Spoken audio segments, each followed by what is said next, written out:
Angelica, a perennial herb from the Apiaceae family. It resembles celery, or oversized coriander, in appearance. Indeed, it's closely related to them, and is known for its strong, aromatic scent. This distinctive aroma comes from the high essential oil content in its roots, giving it a rich and robust fragrance. The name Dang Gui means return to order, as it is believed to regulate the flow of energy. Angelica replenishes and invigorates blood. Mutton is renowned for boosting energy. The famous Eastern Han Dynasty physician Zhang Zhongjing recorded a healthful delicacy in his legendary medical text. Lamb Angelica soup. Angelica in this dish acts both as a seasoning and a medicinal remedy.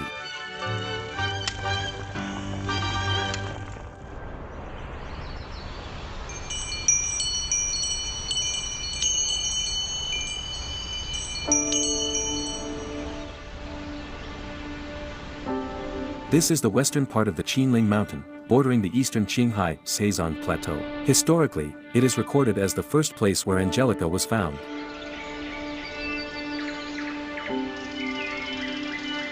For thousands of years known to humankind, Angelica has never left this region.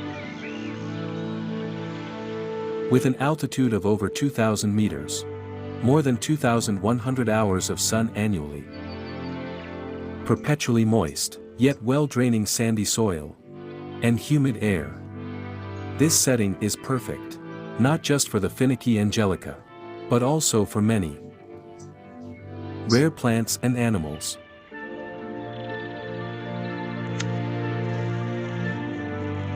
The relatively cool and moist climate slows the growth of medicinal plants, allowing for abundant accumulation of medicinal compounds.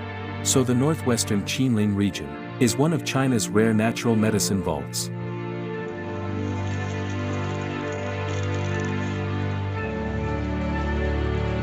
The 4th National TCM Resources Survey identified over 2,300 types of resources in this area, including more than 160 rare and endangered medicinal plants. Here's an epimedium, look. I see it. It's grown quite big. Indeed. I'll take a photo. Go ahead. There's another one. See, there must be more around here.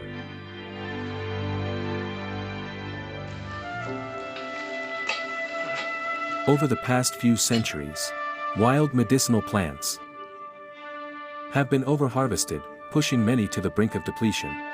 By the late 20th century, wild Angelica was nearly extinct.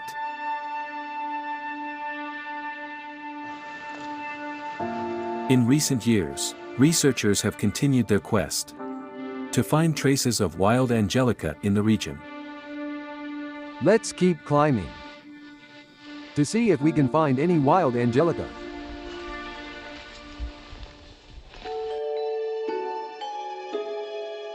In the mysterious Qinling Mountain, searching for wild medicinal resources is like looking for a needle in a haystack.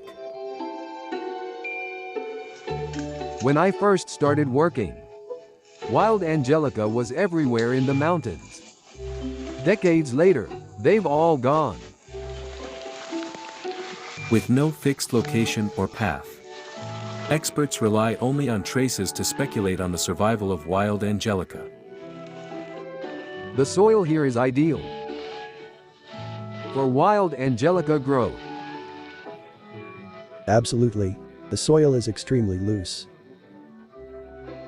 but the fresh aroma, an earthy aroma, rich in humus and organic matter. This environment is optimal for wild Angelica. After a day of searching, once again, the experts returned empty-handed. Angelica is extremely particular about its environment. It thrives in cold, humid areas with low temperatures and high humidity. However, it can't tolerate too much moisture, which causes root rot, nor excessive dryness, making it a rather delicate plant. Min County in Gansu is at the fringe of the Qinghai-Seizan Plateau, a transitional zone between grassland, plateau, and mountains. It is also where temperate semi-humid conditions transition into a cold, humid climate. The altitude, temperature, and humidity create a rare haven for Angelica, making Mingsha Mountain and the western Qinling area one of its most important geoauthentic producing areas.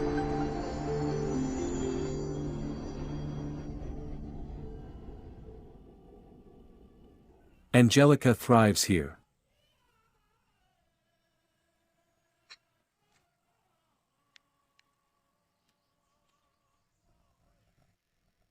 Since the Tang dynasty, farmers in Min County and surrounding areas have attempted to cultivate Angelica. With government-run pharmacies established in the Song dynasty, Angelica gained prominence and regulation due to its widespread clinical applications, leading to large-scale cultivation. However, achieving significant profits has never been easy for Angelica farmers. An Angelica plant's life cycle spans 3 years: seedling in the first year, harvestable root in the second, and seed production in the third. Any misstep in these years could lead to failure. Labor-intensive cultivation and high demand consistently result in supply shortfalls. For centuries, people have sought to transplant Angelica to other regions in China. A pursuit that continues even today. Gansu University of Chinese Medicine's Baichao Garden is in Lanzhou, less than 300 kilometers from the Angelica growth region in Minshan.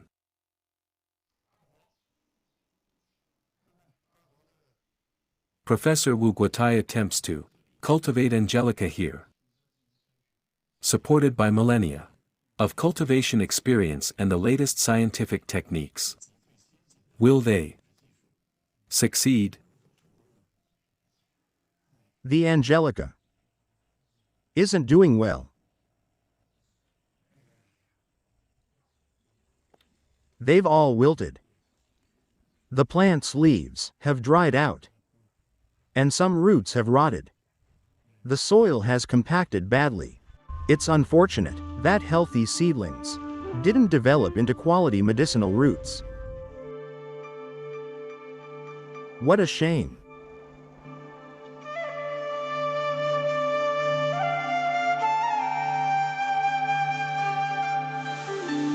Plants' attachment to their unique habitats often surpasses that of most species.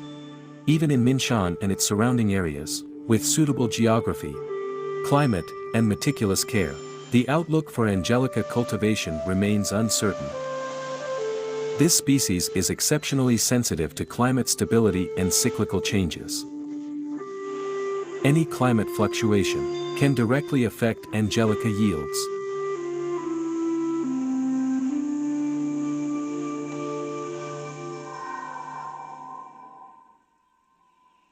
In June, as temperatures rise in the highlands, Angelica stems grow by 0.5 centimeters daily.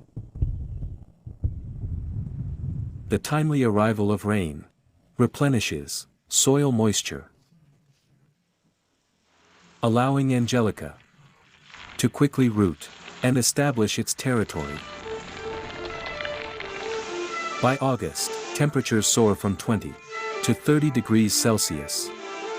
Such heat is disastrous for Angelica.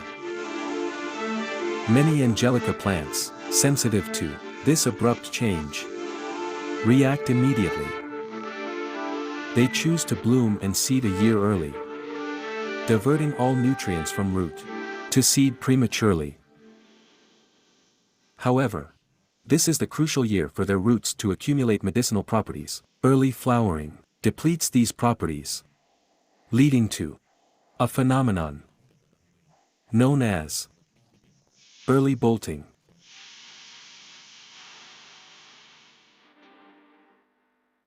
Here is a cross-section of a root from an unflowered Angelica. And this is from one that flowered.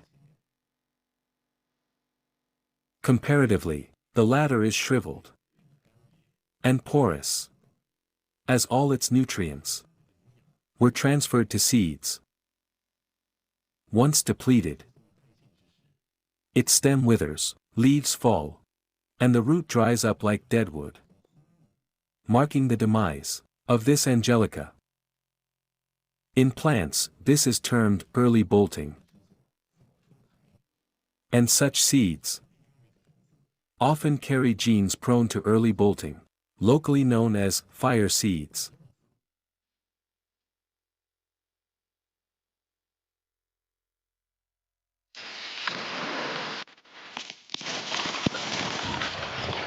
Look at this one we uprooted. It's useless now, like kindling.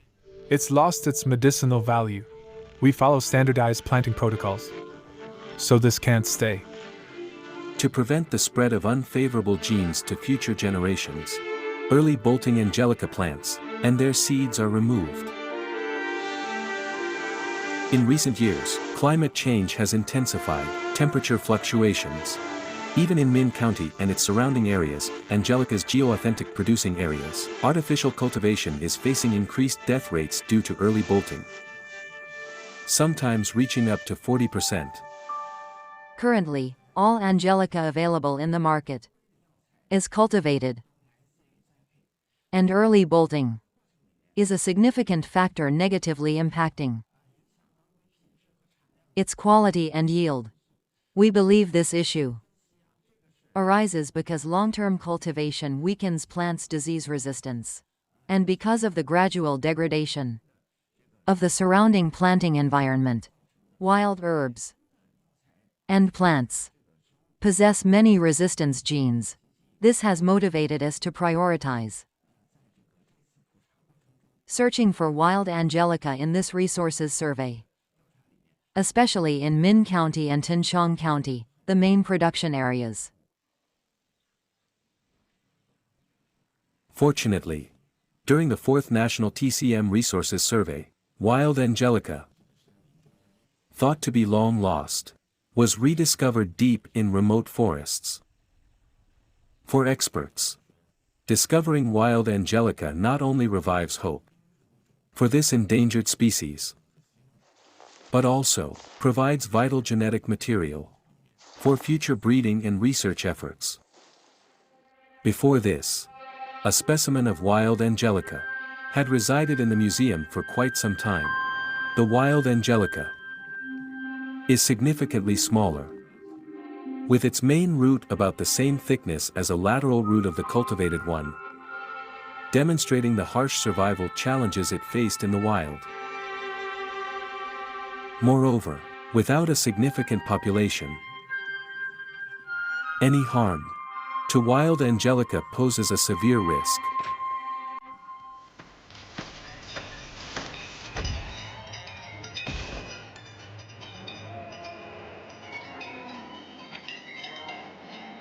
Highland cattle, despite poor eyesight, are often drawn to Angelica's distinctive aroma. Uprooting and consuming it entirely.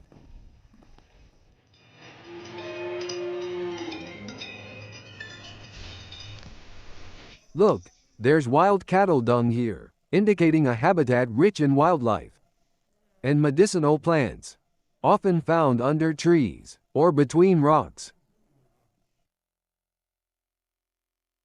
Rocks protect the roots of these plants, even if they lose stems and leaves. The roots can regenerate the following year. Experts realized that wild Angelica might have better chances growing in the humid, protected crevices of large rocks.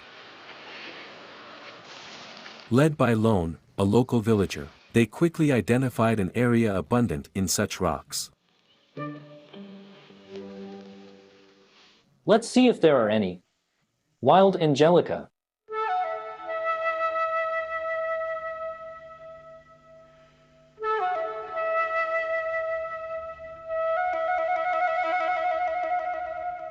Angelica grows amidst wild grass, making it difficult to spot. But its distinct scent is the key to identifying it. This aroma comes from Angelica oil, a crucial medicinal component. This is the cell where Angelica oil is stored. Zooming out microscopically, you can see numerous similar cells throughout the plant. The content of Angelica oil is a key indicator of its medicinal efficacy.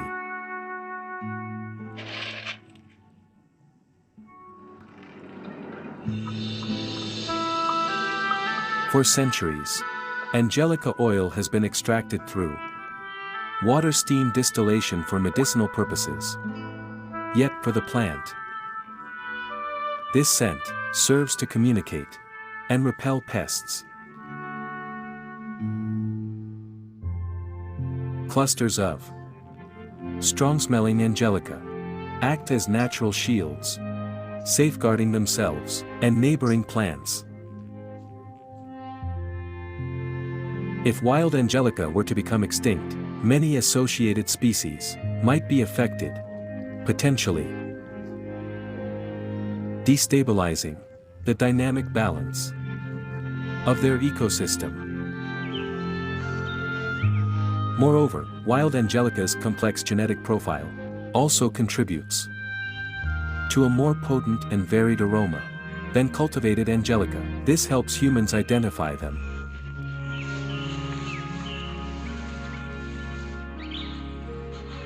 Smell that. It's the fragrance of wild Angelica. Yes, that's indeed the right scent. Finally, people once again encountered the long-sought wild Angelica in its natural mountain habitat. The natural conditions. It's 31 centimeters wide, and overall diameter is 15 centimeters. Even when fully mature, bolting and flowering, this wild Angelica is less than a quarter of the cultivated variety's height. Could this fragile wild Angelica really hold the key to rescuing cultivated varieties? Let's see if there are any wild Angelica elsewhere.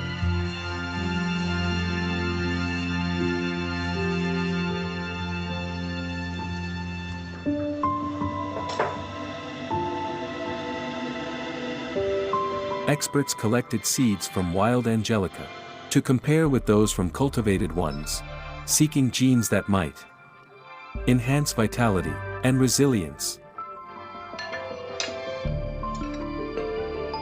Angelica seeds can germinate at 6 degrees Celsius, but above 20 degrees Celsius, their germination slows, and rates drop significantly.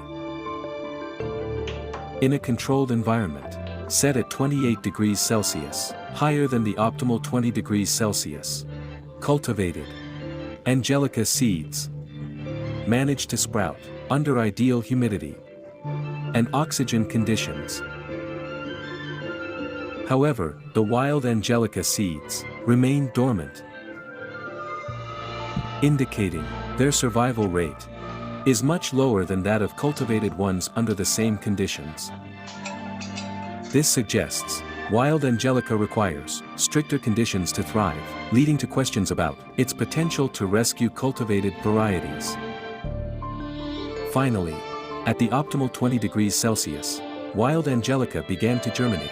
These small green sprouts might hold the last hope for wild Angelica's survival. The wild Angelica seeds we found this time can germinate, meaning there's potential for future cultivation and breeding. We've sent these seeds to leading research institutions and universities, hoping they will contribute to the study and development of Angelica genetic resources.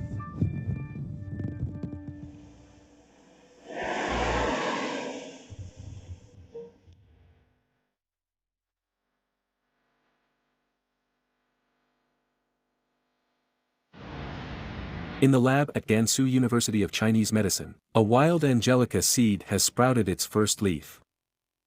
The most valuable and vigorous part of a seedling. Repeated experiments have shown that wild Angelica contains more resistance genes and displays stronger anti-early bolting capabilities. Experts extract cells from the new leaves for selection and cultivation. Numerous new plants with wild Angelica's valuable genes will be replicated, nurtured, and grown. 1 seedling, 10 seedlings, 100, then 1,000.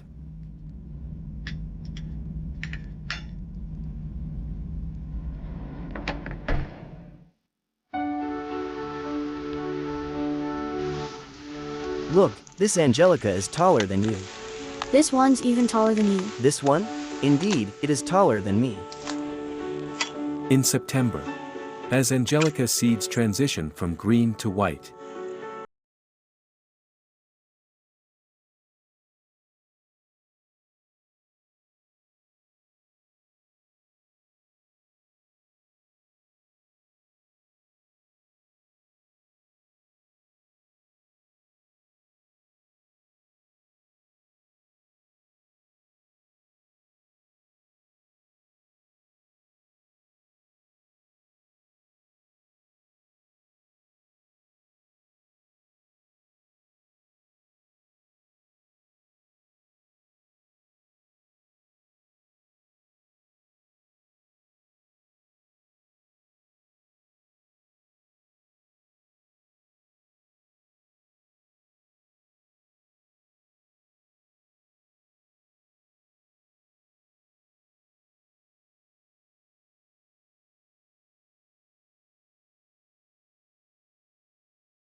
some of the Angelica roots are further processed into slices. After cleaning, steaming, and pressing, the once plump and rounded Angelica roots are compressed tightly under external pressure. Finally, they're cut into nearly uniform slices.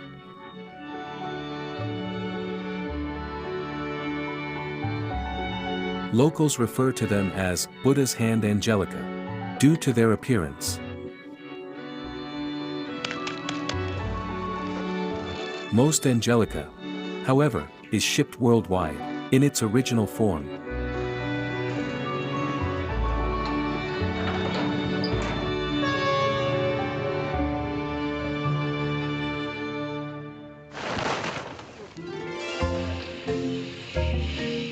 At 5 a.m., Angelica Town in Min County, Gansu, is bustling with activity.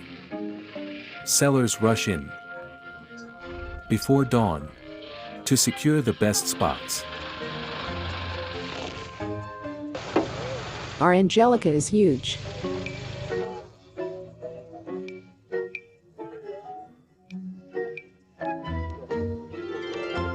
In the vast Angelica Town, claiming a prime spot is no small feat.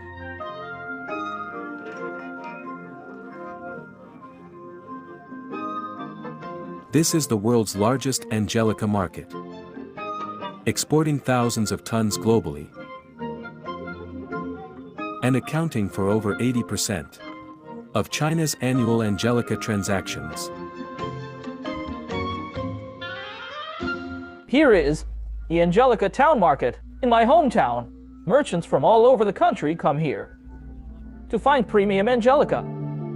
For 1,700 years, unique cultivation and processing techniques have ensured that the Angelica here remains of superior quality.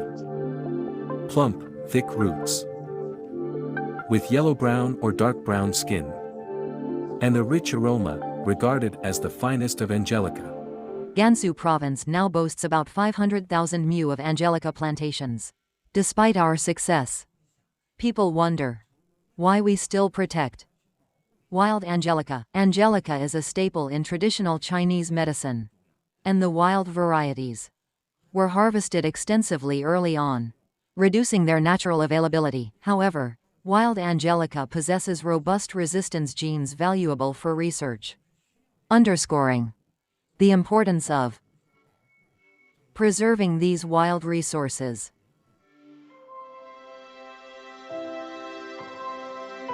During harvest time, villagers at the mountain's base perform the Badong dance.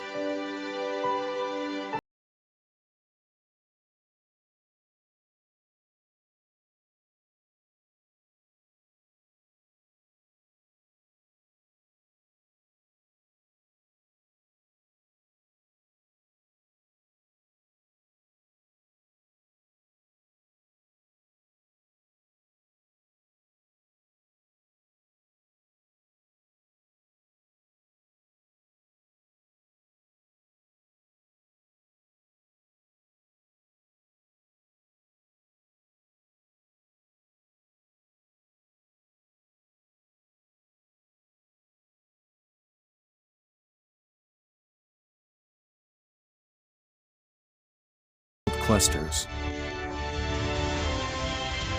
In their way, people are facilitating Angelica's return to its natural habitat. They trust in plants' ability to evolve against survival threats, demonstrating how humans and nature can thrive together.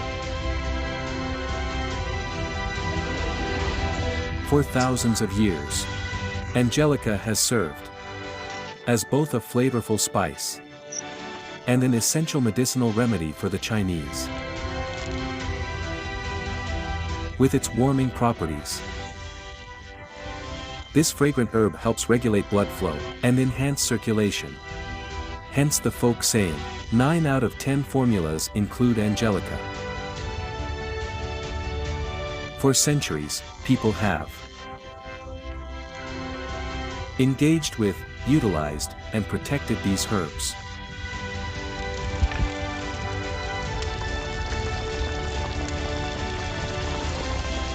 Folks, tonight I'm making Angelica ginger lamb soup.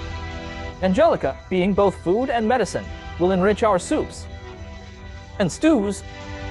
Let's enjoy some lamb and a drink. Son, let's toast to warm up our bellies. The Chinese believe in the saying, every cloud has a silver lining, applying to both life and nature. People harness nature's offerings and give back. And perhaps, one day, Angelica will naturally return to its wild origins.